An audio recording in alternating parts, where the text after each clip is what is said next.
आत्मा प्रकाश के घर पहुंच जाती है। प्रकाश और उसकी पत्नी सो रहे होते हैं और आत्मा प्रकाश के ऊपर बुरी शक्तियां डाल देती हैं, जिससे प्रकाश बीमार हो जाए। एक गांव में प्रकाश नाम का एक दुकानदार था। उसकी दुकान बहुत चलती थी और प्रकाश बहुत मेहनती और ईमानदार था। लेकिन साथ में एक और दुकान थी, बिट्टू की। वो प्रकाश की दुकान चलती देख बहुत जलता था और वो बहुत चालाक भी था। अजी क्या हुआ? आप बहुत टेंशन में लग रहे हो। क्या बताऊं, प्रकाश ने तो मेरी दुकान ही बंद करवा रखी है। सभी ग्राहक उसके पास ही जाते हैं, मेरे पास कोई नहीं आता। अब मैं क्या करूं, तुम ही बताओ। ऐसे ही रहा तो मेरी दुकान पक्का बंद हो जाएगी। आप चिंता मत करो, जंगल में एक तांत्रिक बाबा रहता है, आप उसके पास जाओ। वो जादू टोना करके प्रकाश की दुकान बंद करवा देगा और सभी ग्राहक आपके पास ही आएंगे। आप जल्दी जाओ उस तांत्रिक के पास। ठीक है, मैं अभी जाता हूँ तांत्रिक के पास और प्रकाश की दुकान बंद करवा कर ही छोड़ूंगा। बिट्टू तांत्रिक को मिलने के लिए जंगल में जाता है और सोचता है अब तो प्रकाश की दुकान बंद होकर ही रहेगी। बिट्टू को तांत्रिक मिल जाता है। अरे कौन हो तुम और यहाँ क्या करने आए हो? तुम्हें पता नहीं मेरी साधना चल रही है। जाओ इधर से, निकल जाओ। ये ना हो कि तुम्हें मैं बसम कर दूं। नहीं नहीं बाबा जी, मुझे बसम मत करना। मैं तो आपके पास बहुत जरूरी काम करवाने आया हूँ। मुझे नहीं पता था कि आप साधना कर रहे हो। मुझे माफ कर दो। ठीक है, बता क्या जरूरी काम है तुम्हारा? बाबा जी, मैं एक दुकानदार हूँ और मेरे साथ ही एक और दुकान है जिसका मालिक प्रकाश है। सभी ग्राहक उसके पास ही जाते हैं, मेरे पास कोई नहीं आता। ऐसे तो मेरी दुकान ही बंद हो जाएगी। अब आप ही बताओ मैं क्या करूं? इसलिए मैं आपके पास आया हूं कि आप प्रकाश की दुकान ही बंद करवा दो, जिससे मेरी दुकान में सभी ग्राहक आ जाएं। दुकान तो मैं उसकी बंद करवा दूंगा, लेकिन इसके पैसे भी लगेंगे। क्या तुम पैसे देने को तैयार हो? मैं कल ही तुम्हारे घर आकर जादू टोना की क्रिया करता हूँ और प्रकाश को बीमार कर देता हूँ। वो दुकान ही नहीं खोल पाएगा, धीरे धीरे उसकी दुकान बंद हो जाएगी। हाँ बाबा जी, मैं पैसे देने को तैयार हूँ।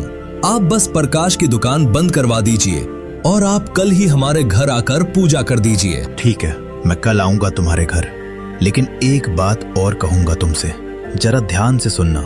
जिसने बुराई का रास्ता चुना है उसका हिसाब भी एक दिन होगा। बिट्टू ने बाबा की इस बात पर ध्यान नहीं दिया और वे घर को निकल पड़ा। तांत्रिक बाबा जादू की क्रिया करने के लिए बिट्टू के घर को निकल पड़ता है। तांत्रिक पूजा शुरू कर देता है।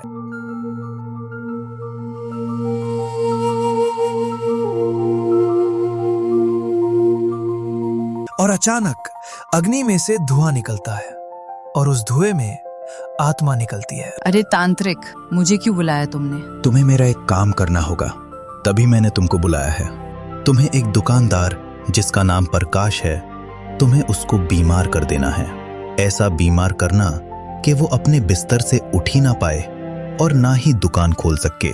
अब जाओ उस दुकानदार के घर और उसको बीमार कर दो। ठीक है, मैं अभी जाती हूँ उसके घर और उसको ऐसा बीमार करूंगी कि वो कभी उठ ही नहीं पाएगा। ये बोलकर आत्मा निकल जाती है प्रकाश के घर को। ठीक है, अब तुम्हारा काम हो गया। अब प्रकाश कभी दुकान नहीं खोल पाएगा। मुझे मेरी दक्षिणा दे दो, मैं चलता हूँ फिर। आत्मा प्रकाश के घर पहुंच जाती है। प्रकाश और उसकी पत्नी सो रहे होते हैं और आत्मा प्रकाश के ऊपर बुरी शक्तियां डाल देती हैं, जिससे प्रकाश बीमार हो जाए। आज ही क्या हुआ आपको? आज आपने दुकान नहीं खोल ली? अभी तक आप बिस्तर पर ही बैठे हो। क्या बताऊं अंजलि, मेरा सारा शरीर दर्द कर रहा है और मेरी उठने की हिम्मत भी नहीं हो रही। ऐसा लग रहा है जैसे मेरे शरीर से जान ही निकल रही हो। आप चिंता मत कीजिए, लगता आपको बुखार हो गया है। मैं डॉक्टर को लेकर आती हूँ, वो आपको जल्दी ही ठीक कर देंगे। अच्छा, तो मैं डॉक्टर को लेकर आती हूँ। डॉक्टर साहब, मेरे पति बहुत बीमार है, आप मेरे साथ घर चलकर उनको देख ले। उनको क्या हुआ है? सारा शरीर दर्द कर रहा है। ठीक है, चलो मैं उनको देख लेता हूँ। उनको क्या बीमारी है? जी बताए, आपको क्या तकलीफ हो रही है? डॉक्टर साहब क्या बताओ, शरीर तो मेरा ऐसे हो रखा है जैसे किसी ने जकड़ कर रख दिया है और दर्द बहुत हो रहा है। डॉक्टर साहब मुझे जल्दी जल्दी ठीक कर दें, मुझे दुकान भी खोलनी है।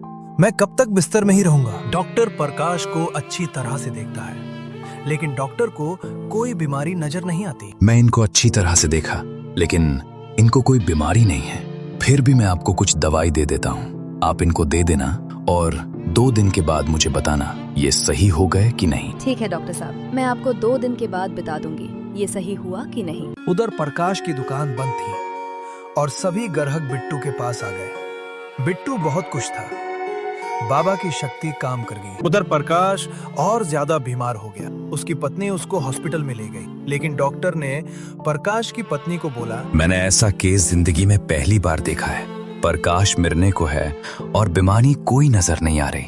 दावा भी कितनी दे दी लेकिन कोई फर्क नहीं पड़ रहा। मुझे लगता है इनके ऊपर काली शक्ति का साया है। डॉक्टर होने के नाते मुझे ऐसी बात करनी नहीं चाहिए, लेकिन सब इलाज कर लिया, ये सही नहीं हो रहा। ऐसे तो इनकी मौत हो जाएगी। आप इनको किसी पंडित के पास ले जाएं, शायद ये वहां से सही हो जाए।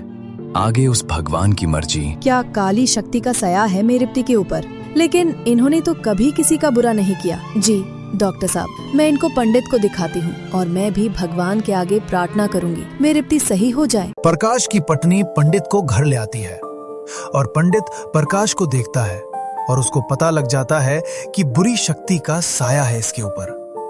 और पंडित अपने मंत्र पढ़ने लगता है कि प्रकाश सही हो जाए।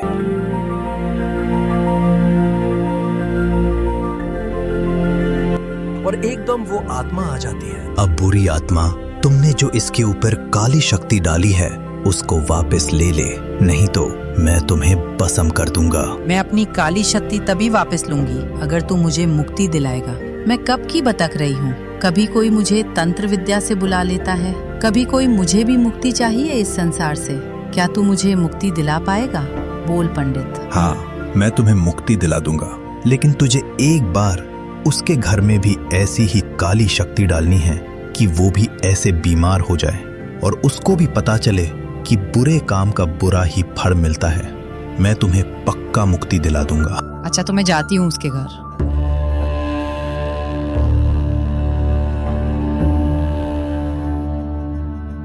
अरे आप सही हो गए। हाँ, मैं बिल्कुल सही हो गया। ये कैसे हुआ? मैं तो बहुत बीमार था और एकदम से सही हो गया। बेटा, तुम पर काली शक्ति करवा दी थी किसी ने। वो काली शक्ति को मैंने तुम्हारे ऊपर से निकाल दिया है, इसलिए तुम ठीक हो गए बेटा। तुम भगवान का सच्चे मन से ध्यान किया करो, इससे तुम पर कोई काली शक्ति नहीं आ सकती। आपका बहुत बहुत शुक्रिया पंडित जी, आपने मेरी जान बचा दी है। मैं अब रोज भगवान का ध्यान किया करूंगा।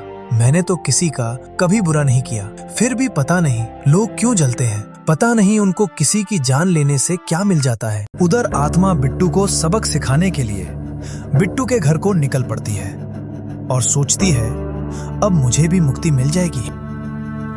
अरे आत्मा, तुम यहाँ क्या करने आई हो? अगर तुम्हारा काम खत्म हो गया तो आप तांत्रिक के पास जाओ, हमें क्यों डरा रही हो? जाओ जाओ तांत्रिक के पास। अरे मुझे मुक्ति मिलने वाली है, अब मैं तांत्रिक के पास जाकर क्या करूंगी? अब तो मैं तुम्हें सबक सिखाने आई हूँ। मैं अब तेरी पत्नी के ऊपर काली शक्ति कर दूंगी और तेरी पत्नी भी प्रकाश की तरह बीमार हो जाएगी। मन तो तुझे करने का था, लेकिन तू जब अपनी पत्नी को मारते हुए देख रोएगा तो तुझे एहसास होगा बुरे काम का बुरा ही नतीजा होता है। तुम जैसे लोग तांत्रिकों के पास जाकर पता नहीं कितनों के घर बर्बाद करते हो, और तांत्रिक भी हमारी आत्मा को कायद करके लोगों को मारने के लिए भेज देता है, हमारी कभी मुक्ति नहीं होने देता है। ले देख अब तेरी पत्नी का मैं क्या हाल करती हूँ। अरे तुमने ये मेरी पत्नी को क्या कर दिया? इसको सही कर दो। अब तू तांत्रिक के पास जा और अपनी पत्नी को सही करा। बिट्टू तांत्रिक को मिलने के लिए जंगल को जाता है और रास्ते में एक आदमी मिलता है। अरे बिट्टू, तू जंगल की तरफ क्यों जा रहा है? मैं जंगल में जो तांत्रिक बाबा है ना, उनके पास जा रहा हूँ। मेरी पत्नी बीमार हो गई है, क्या पता वो सही कर दे। अरे वो तांत्रिक बाबा तो कब का मर चुका है, अब तो उसकी आत्मा ही रहती होगी जंगल में। क्या वो तांत्रिक मर चुका है? बिट्टू सोचने लग जाता है, तांत्रिक भी एक आत्मा थी, वो भी एक भूत है। अगर मैं उस भूत से मिला तो क्या पता वो मुझे भी ना मार दे। मुझे घर वापस ही जाना चाहिए। मैं प्रकाश से पूछ लूंगा कि वो कहां से ठीक हुआ था। अरे प्रकाश, तू सही हो गया? बता, तुझे सही किसने किया? अरे बिट्टू, तुझे कैसे पता कि मैं बीमार था? और तू क्यों पूछ रहा है कि मुझे सही किसने किया? नहीं नहीं, मैंने तुमसे ऐसे ही पूछा था। वो तुम दुकान नहीं खोल रहे थे, इसलिए पूछा। बिट्टू, मुझे तुम पर शक हो रहा है कि तुमने ही मुझ पर काली शक्ति करवाई थी। बता बिट्टू, सच सच, क्योंकि वो बुरी आत्मा ने तेरे भी घर में किसी को बीमार किया होगा। अगर तू मुझे नहीं बताएगा तो मैं भी तुझे नहीं बताऊंगा कि मुझे सही किसने किया। हाँ प्रकाश, मैंने ही तुम पर काली शक्ति करवाई थी तांत्रिक को कह के, लेकिन अब वो आत्मा मेरी पत्नी के ऊपर काली शक्ति कर गई है और वो तांत्रिक भी भूत निकला। अगर तुम मुझे नहीं बताओगे कि तुम्हें किसने सही किया तो मेरी पत्नी मर जाएगी। मुझे माफ कर दो प्रकाश, मैं तुम्हारी दुकान में ज्यादा ग्राहक देखकर जलता था। पैसों के लालच ने मुझे अंधा कर दिया। अब मैं ही मुसीबत में फंस गया। अरे बिट्टू, तुमने ये बहुत गलत किया। एक बात याद रखना, जो दूसरों का बुरा सोचता है उसका उससे भी ज्यादा बुरा होता है। मैं तो अपनी मेहनत से दुकान चलाता था, तुम भी ज्यादा मेहनत करते और ईमानदारी से काम करते तो तुम्हारे पास भी ग्राहक आते। हमें किसी की कामयाबी देखकर जलना नहीं चाहिए। चलो, तुम्हें आज पता चल गया कि बुरे काम का बुरा ही नतीजा होता है और तुम्हें अपनी गलती का एहसास भी हो गया। मैं तुम्हें माफ करता हूँ और मुझे सही पंडित जी ने किया था। तुम भी पंडित जी को घर ले जाओ, वो तुम्हारी पत्नी को सही कर देंगे।